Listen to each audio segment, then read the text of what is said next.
Bonjour à tous, on se retrouve aujourd'hui, 31 janvier, pour faire mon point lecture janvier 2017. Donc avant de commencer, je vais m'excuser d'avance. D'habitude, quand je tourne, je mets la chienne dans le jardin. Parce que là, il fait un temps de merde comme pas possible. Donc la chienne est juste derrière vous. Donc si vous entendez péter des câbles, c'est elle. Si vous voyez la vidéo un peu vibrer, ce sera elle aussi.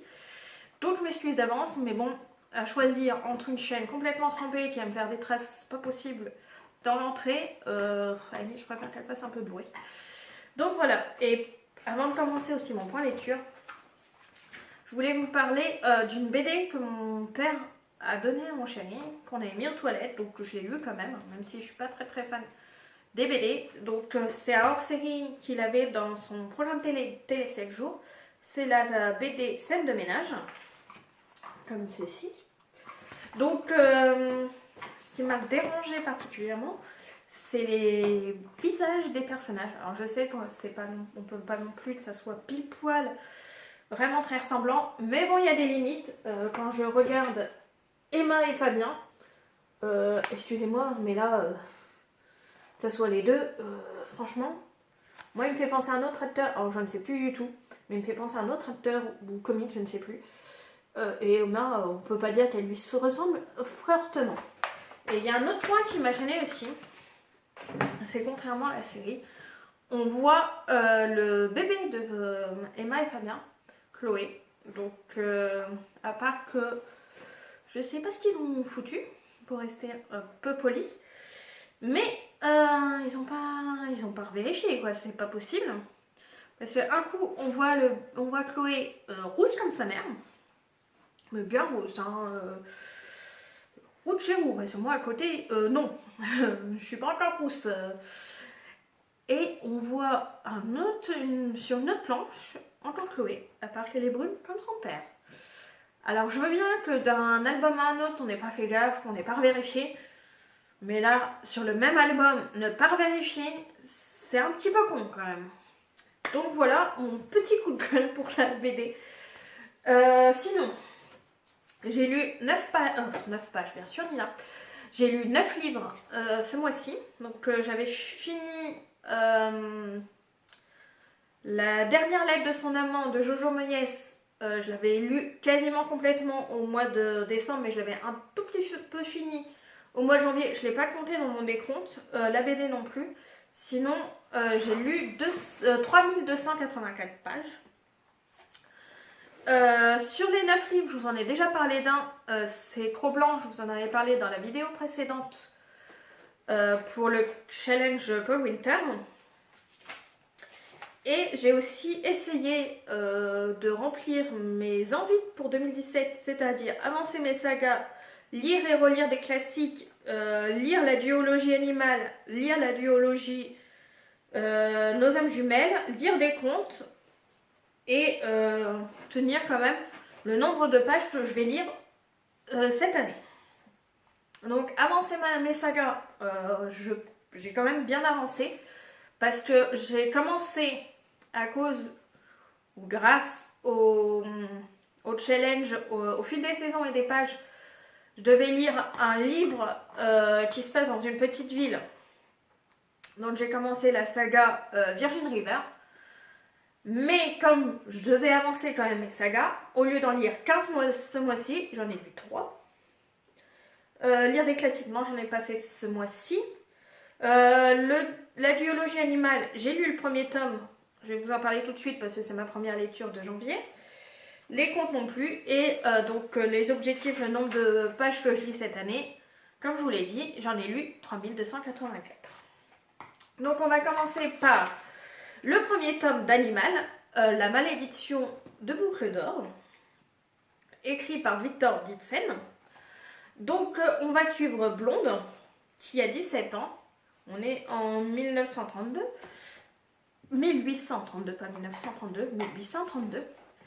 Et donc Blonde a toujours vécu dans un couvent depuis qu'elle est bébé, et de toute façon elle va vivre jusqu'à sa mort dans le couvent. Parce que la personne qui a mis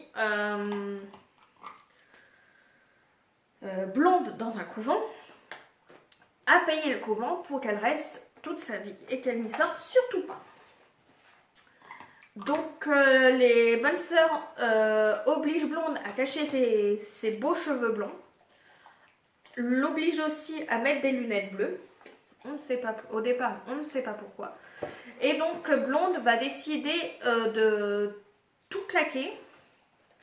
Donc elle va ne plus cacher ses cheveux, elle va enlever les lunettes bleues et elle va s'enfuir du couvent pour comprendre pourquoi elle a été mise dans ce couvent, pourquoi on a voulu cacher sa beauté, qui sont ses parents, et elle va essayer de comprendre quelle est la part animale qu'elle a en elle. Donc j'ai assez apprécié cette réécriture de conte. Je trouve qu'elle change des autres écritures de contes qui sont des fois un peu gnangnang. Là, pas du tout. Je trouve qu'elle sort un peu de l'ordinaire. Des réécritures de contes que j'ai pu lire. Après, celles que je n'ai pas pu lire, je n'ai pas lu, je ne peux pas juger. Par contre, ce qui m'a un peu gênée, c'est que quand je l'ai lu en e-pub, et le problème des fois de l'e-pub, c'est que on n'a pas le même nombre de pages en e-pub que la version papier. Donc moi, dans ma version e-pub, ça faisait 327 pages. Et j'ai trouvé ça super long. J'avais l'impression de ne pas avancer du tout. Et comme je suis sur Livre Addict, j'ai quand même regardé, je sais pas, une curiosité d'un seul coup. Et finalement, je me suis rendu compte que le livre, il faisait pas réellement 357 pages, mais 525 pages. Donc c'est pour ça que j'avais l'impression de ne pas avancer, parce qu'il fallait bien placer dans le décompte les pages qui se montraient pas dans ma numération. Numération, je suis pas sûre que ça se dit comme ça. Enfin bref, on s'en fiche. Donc voilà, je vous le conseille. Par contre, le tome 2, j'ai voulu commencer à le lire parce qu'au départ, il était dans mon challenge Clock Winter. À part que pour l'instant, je n'arrive pas à m'y mettre. Donc on verra bien si après j'y arriverai mieux. Après, alors, on va parler de Virgin River. Les deux premiers, je les ai lus d'affilée. Et le troisième, c'est mon dernier livre du mois. Je l'ai fini cette nuit. La nuit dernière, tout du moins. Donc je vais vous en parler en même temps. Parce que comme ça, j'essaierai pas trop de vous raconter l'histoire vraiment à fond du tome 1 et du tome 2. Non, du tome 2 et 3 plutôt. Mais je vais comme ça, je vais faire un ensemble. Alors, on commence par le tome 1 où on va suivre Melinda, qui est une infirmière sage-femme à Los Angeles, à part qu'elle elle perd tragiquement son mari, qui se fait tirer dessus et qui meurt sur le coup. Et elle en a marre de vivre à Los Angeles où tout le monde est compatissant avec elle, la prend en pitié. Donc elle veut remettre tout à zéro. Et donc elle décide d'accepter une offre d'emploi qu'elle trouve, je ne sais pas trop, on ne sait pas d'ailleurs. Donc elle décide d'accepter une offre d'emploi pour aider un médecin dans une petite ville, la ville de Virgin River. Et à part que quand elle arrive, c'est pas du tout comme l'annonçait l'annonce, c'est pas une superbe maison bien décorée et tout. La maison est laissée à l'abandon à tel point qu'il y a quand même un nid d'oiseau dans le four. Donc au départ, elle n'a qu'une envie, c'est de refaire ses valises et se barrer littéralement, à part que elle va découvrir un bébé qui a quelques jours sur le pas de la porte du docteur de la ville. Et donc elle décide que tant que le bébé n'aura pas trouvé une nouvelle famille, elle ne partira pas. À part que entre temps, elle rencontre le barman, le propriétaire du bar qui est en face du médecin, et il va y avoir une romance. Donc ce que j'ai bien aimé dans ce tome-là et puis dans les autres, c'est que déjà dans les autres tomes, même si on change de personnage principal, on reste toujours dans Virgin River, mais on change de personnages principaux. Mais on a toujours, Melinda et Jack ne disparaissent pas. On les voit toujours autant. Mais c'est pas eux qui sont le point principal de l'histoire. Et ça, j'ai beaucoup aimé. Qu'on regarde quand même les personnages, même si on fait un zoom sur un personnage ou sur un couple. Les autres qu'on a entendu parler avant, on ne les perd pas. Et ça, j'ai bien aimé. Le deuxième point que j'ai bien aimé aussi, c'est que même si c'est une romance, la romancière Robin Carr a décidé d'avoir quand même une toile de fond un peu sérieuse, en parlant de points qui sont quand même, comme je vous disais, très sérieux. Dans le premier tome, on parle d'un décès violent, du deuil, comment se reconstruire après un deuil, et tourner la page et vivre de nouvelles aventures amoureuses. Dans le deuxième tome, on va parler des violences conjugales, mais bien costaud quand même. C'est du mari bien violent, hein. Même si ceux qui battent moins la femme, c'est pas pour ça qu'ils sont meilleurs. Mais là, il est bien costaud au niveau violence, hein. Et dans le troisième tome, on va parler de viol, et en particulier de viol en série. Que ce soit sur une femme d'une trentaine d'années, comme sur les adolescentes de la ville. Et j'apprécie vachement que ça soit pas qu'une romance, mais que l'auteur aborde quand même des points sérieux et nous fasse réfléchir aussi sur ça. Donc j'ai mis 17-18 à chaque fois. Donc franchement, c'est une saga que j'avais beaucoup entendu parler. Et ben, je vous la conseille aussi. Après, donc j'ai lu Demandez-moi la lune de Sylvie Barret-Leff. Donc je l'ai lu pour la consigne, pour le défi lecture 2017, où il fallait lire un livre où il y avait le soleil ou la lune sur la couverture. Alors c'est aussi une romance. Il fait 324 pages en version papier. Et ben, comme diraient certaines personnes, c'est un peu bimol. Parce que j'ai apprécié la lire, mais bon, il n'y a rien d'exceptionnel, quoi. C'est pas une lecture que je vais y repenser des mois durant. C'est pas un livre que je vais non plus aimer acheter en papier parce que j'ai tellement adoré le livre que je vais l'acheter en papier pour me le relire plus tard. Non. Alors, je vais quand même vous raconter l'histoire parce que là, c'est vrai que je vous le mens pas du tout. Donc, on suit Catherine, qui est française, qui est gouvernante dans un grand palace parisien. Et on va suivre, merci Laïa, on va suivre Matthew, qui est un jeune acteur anglais, qui est un peu borderline, et qui va vivre quelques mois dans le palace. Et donc Catherine va être embauchée pour être aux petits soins pour ce jeune acteur. Donc oui, comme je vous disais, ça a été une romance agréable, mais ouais, il n'y a rien d'exceptionnel, quoi. Je sais plus en combien de temps je l'ai lu, mais je l'ai pas mis longtemps. Ouais, voilà. C'est pas transcendant. Après, comme je vous ai dit, je veux avancer mes sagas. Donc j'ai lu le troisième tome de Charlie Davidson. Troisième tome tombe tout droit.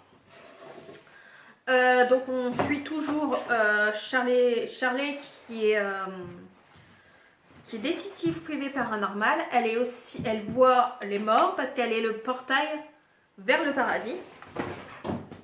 Et j'ai beaucoup aimé retrouver ce personnage. Bon, ce tome-là, il est un peu bizarre parce que je pense qu'il est, comme on peut appeler, un tome charnière où on voit qu'elle a l'auteur, je crois que c'est une femme.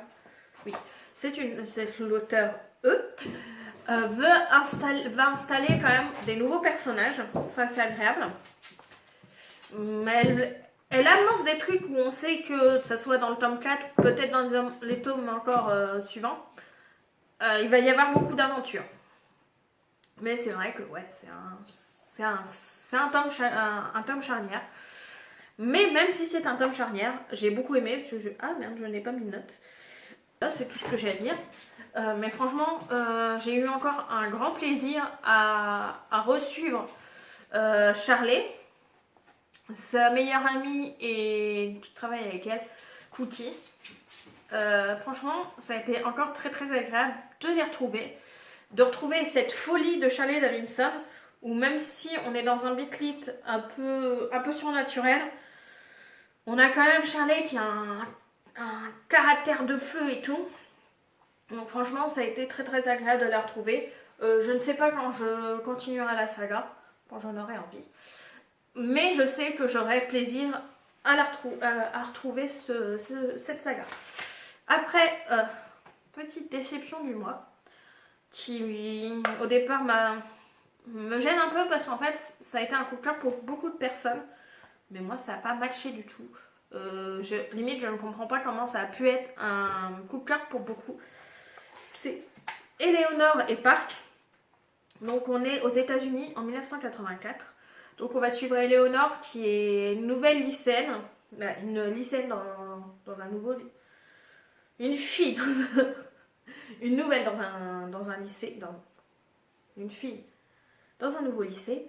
Qui est un peu ronde. Très très rousse. Et que tout le monde va se foutre de sa gueule. Ça va être la tête de turc du lycée. Et de l'autre côté, on a Park, qui est un asiatique, qui adore les mangas, les comics. Et donc, elle va se retrouver assise à côté de Park. Et il va y avoir une romance entre eux. À part que j'ai trouvé ça, mais ennuyeux au possible. D'une lenteur. C'est con parce que, à la base, l'histoire est très intéressante parce que Park est dans une famille très heureuse. Ces familles qui sont construites grâce à une guerre parce que le père de Park était militaire et a fait la guerre du Vietnam.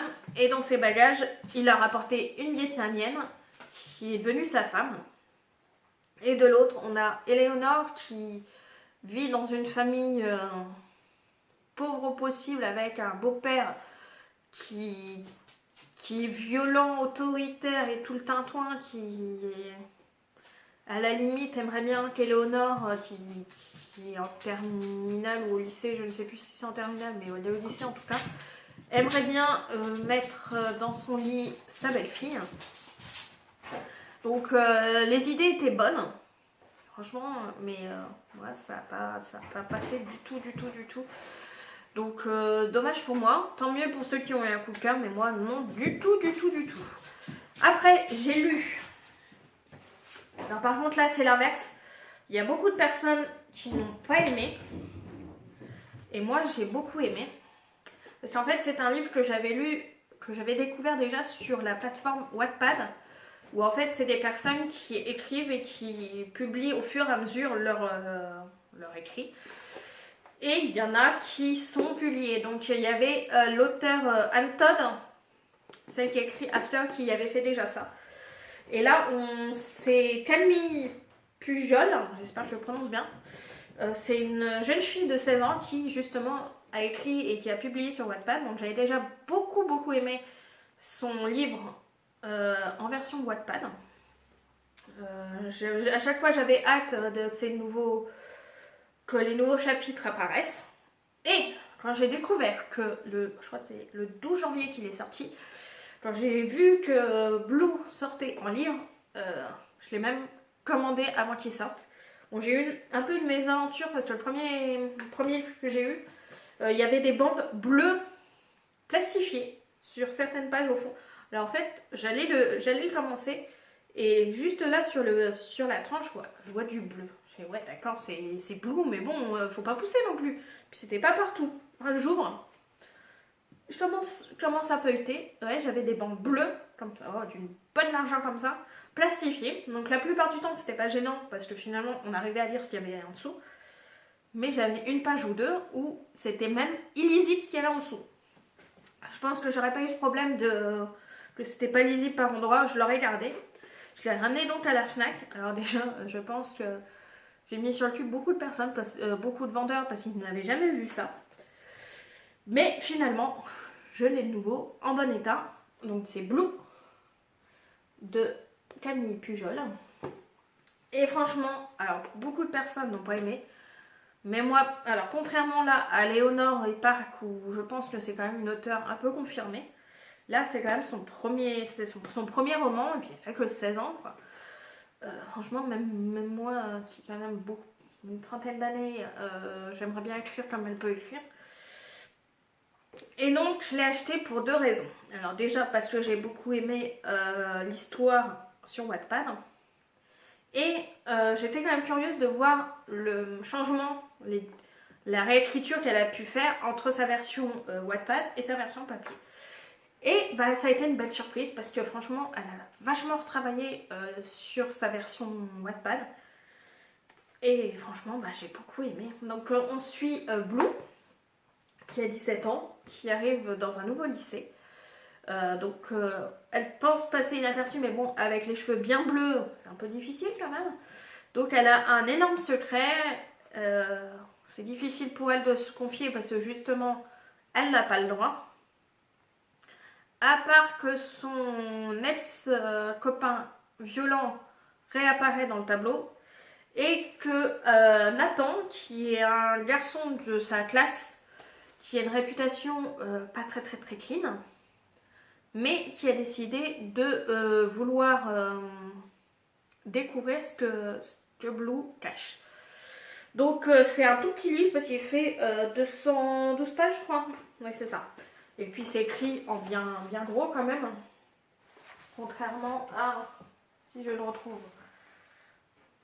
Accro Blanc, où c'est écrit quand même assez petit, parce qu'ils font le même nombre de pages. Là, c'est écrit bien gros, donc c'est vrai que je l'ai lu en une journée, je crois. Donc oui, je l'ai lu en une journée. Mais franchement, ça a été un plaisir de redécouvrir l'histoire de Blue, de voir les gros changements quand même, parce qu'il y a quand même pas mal de changements entre les deux versions. Et ben, ça a été un plaisir de l'acheter. Et franchement, faut qu'elle continue à écrire, parce que pour une gamine de 16 ans, elle est quand même pas mal douée. Donc voilà, je vous ai tout dit, je vous ai résumé mes 9 livres. J'espère que ça a pu vous donner envie de lire certains livres. Et puis même si, genre pour Éléonore et Park, ça a été un coup de cœur, ça ne peut pas plaire à tout le monde. Donc je vous laisse, je vous souhaite une bonne journée. Et à bientôt pour une prochaine vidéo. Au revoir!